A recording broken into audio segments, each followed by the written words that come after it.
devenue une femme qui ne comprenait plus rien, qui se retrouve aujourd'hui dans une prison civile au niveau de Libreville. Seul celui qui a échappé, c'est Ali Bongo. Ali Bongo l'a échappé pas parce qu'on l'aime ou les militaires le protégeaient, parce qu'il est malade. Depuis 2018, il est victime d'un AVC. Il a du mal à se déplacer. Lui, on pense que la maladie déjà est une sanction divine pour lui, donc c'est pas la peine de l'angoisser davantage. Mais c'est une leçon pour la plupart des dirigeants africains. Quand vous arrivez au pouvoir, il faut que vous soyez très intelligent. Évitez au maximum de gérer le pouvoir comme une famille, parce que tôt ou tard, l'histoire se renferme sur vous. Des cas, on en rencontre toujours. Mais est-ce que les dirigeants africains, ils tirent vraiment leçon du passé? Alors, le débat est à ce niveau parce que quand quelqu'un arrive au pouvoir, qu'est-ce qui arrive? Vous allez le voir. Il est fort, il a une sécurité rapprochée autour de lui, des gros bras, des gens en armes à la maison, en famille, les voies sont barrées. Quand vous circulez, un cortège, vous avez un avion qui vous permet de voyager partout dans le monde. C'est-à-dire que vous avez tellement de choses qu'à un moment donné, vous pensez que vous êtes un demi-dieu. Il y en a qui pensent qu'ils sont même des messies pour leur pays.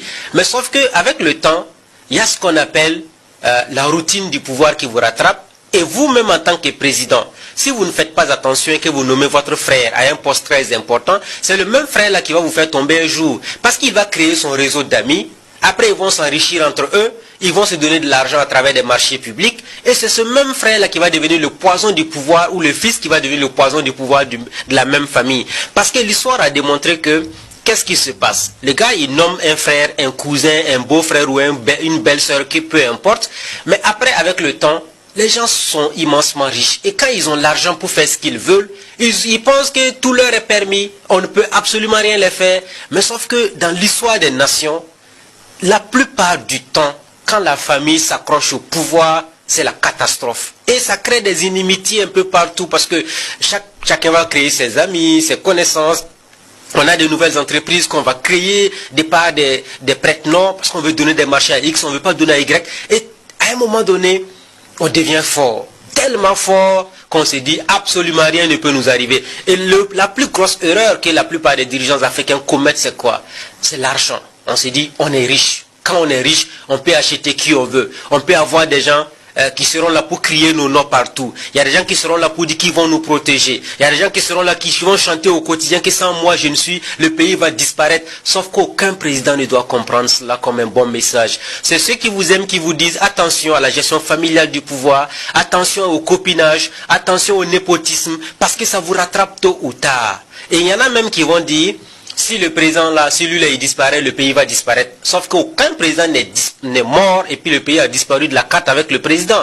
L'histoire des nations enseigne. C'est pourquoi nous disons très souvent aux différents chefs d'État africains, quand vous rentrez dans un palais, que ce soit un palais présidentiel, que vous soyez premier ministre ou ministre, vous ne devez jamais oublier de faire un récapitulatif de ceux-là qui vous ont dévancé à ces postes de responsabilité. Dans toutes les nations, il y a eu des présidents qui se sont succédés. Le fauteuil présidentiel que vous occupez, sachez que quelqu'un d'autre va l'occuper à votre place. Tôt ou tard, vous aurez fait 1 an, 2 ans, 3 ans, 10 mois, ou 1 an, ou 10 ans, ou 20 ans, ou 25 ans, ou 30 ans, vous allez finir par tomber. Et plus vous durez au pouvoir, avec la gestion familiale, plus vous créez autant d'ennemis autour de votre famille. Parce que le jour que vous tombez net, ça devient la catastrophe à tous les niveaux. Donc ça doit être une leçon pour les palais africains. Quand on arrive au pouvoir et qu'on sent que les gens vous applaudissent et vous soutiennent, faites beaucoup attention. De la même manière ils vous applaudissent, ils seront également impitoyables avec vous quand ils vont constater que vous avez trompé le peuple à travers votre manière de gérer le pouvoir d'État. Et ça rattrape toujours, et les dirigeants qui ne l'ont pas compris ont malheureusement fini dans la poubelle de l'histoire.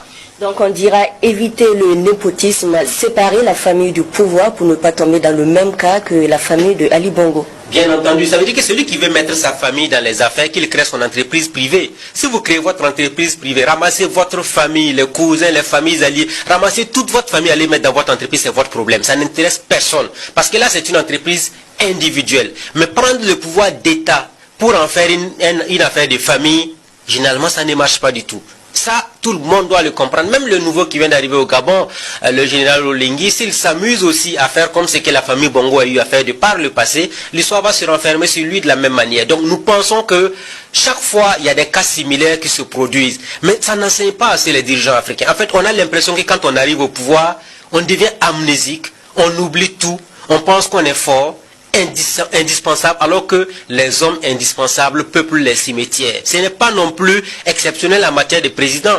Depuis 1960 à aujourd'hui, tous les pays africains ont connu divers présidents. Il y en a qui étaient des demi-dieux. Il y en a qu'on ne peut même pas regarder, comme on disait, le roi soleil. Parce que quand tu le fixes droit dans les yeux, c'est à peine si sa garde rapprochée ne va pas te fusiller en plein jour. Mais ils sont où aujourd'hui? Comme l'a dit une fois Laurent Bado dans l'émission Le Grand Déballage, tous finissent par les vers de terre. Ça parce qu'ils voulaient le protéger. Par contre, la famille de Sankara vous dira en témoignage, nous avons les plus souffert quand il était président, parce que lui, il n'a jamais été là pour protéger sa famille, il était pour l'ensemble des citoyens. Raison pour laquelle il est entré dans l'histoire. Donc, quand on veut être Sankara et on fait du contre Sankara, l'histoire se renferme sur vous également de la même manière. Merci à Ismaël Ouedraogo.